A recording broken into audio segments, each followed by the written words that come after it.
කවුද? සේනකද? සේනක මරන්නේ අන්තිමට. අදර මැරෙන්නේ සේනකගේ දකුණු අත වගේ ඉන්න වික්‍රම්. ඒ මිනි මරුවා නව කන්‍යාවක විෂ දරාගන්නේ කොහොමද කියලා හද දැනගන්න ලැබෙයි. වික්‍රම් ඔබේ අන්තිම හෝරාව තාවිලා.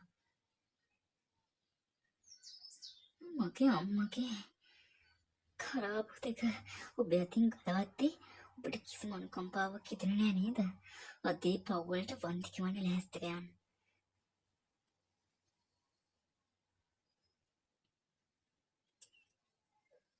මේ කෙල්ලෙක් නිසා සේනක අයියාගේ පවුලම විනාශ වෙන්නයි යන්නේ. මధుරේ දැක්ක සර්පයා ඒක ඇත්තක් වෙන බැරිද? මට නම් මාර බයක් දැනෙන්නේ. වික්‍රම් බය වෙන්න එපා. බය වෙන්න ඕන මැරෙන කයින් විතරයි. කවුද එතන? සේවකයෙක්ද? මම තමයි වික්‍රම්, මේ ගෙදරට සේවිකාව.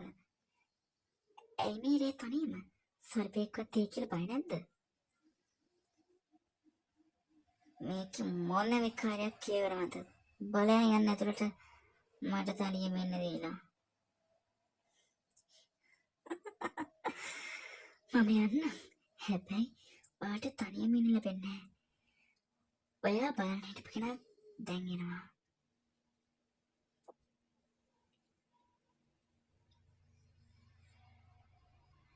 අනනේදුවේ ඔයා මොකද මෙතන කරන්නේ? ආර්ය නාව හෙව්වා. මාව හෙව්වේ ආර්ය විතරක් නෙවෙයි වික්‍රම්. මගේ අම්මයි තාත්තයි අවුරුදු ගාණක් ඉඳන් ඔයාව හෙව්වා. මම දන්නේ ඔයා මොනා ගැනද මේ කියන්නේ කියලා. දන්නේ නැහැ. අමුතක වුණාද? අර මහරෑ නාග ශිව දේවාලයට පැනලා නාග රජතුමයි මරපු හැටි අමතක වුණාද?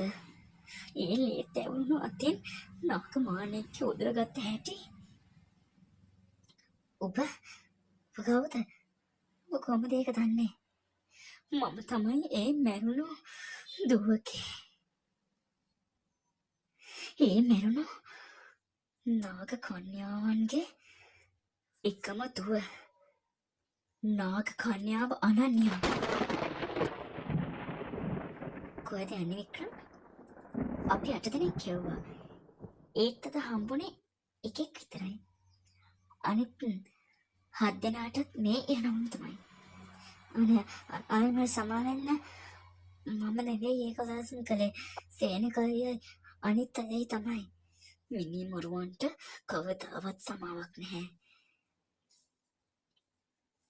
වික්‍රම් මොකද වුනේ? කවුද මේ කරේ?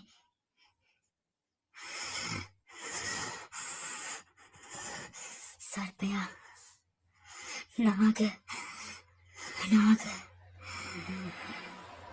කන්‍යාව හැරිත් සේනකයි බෙරෙන්න.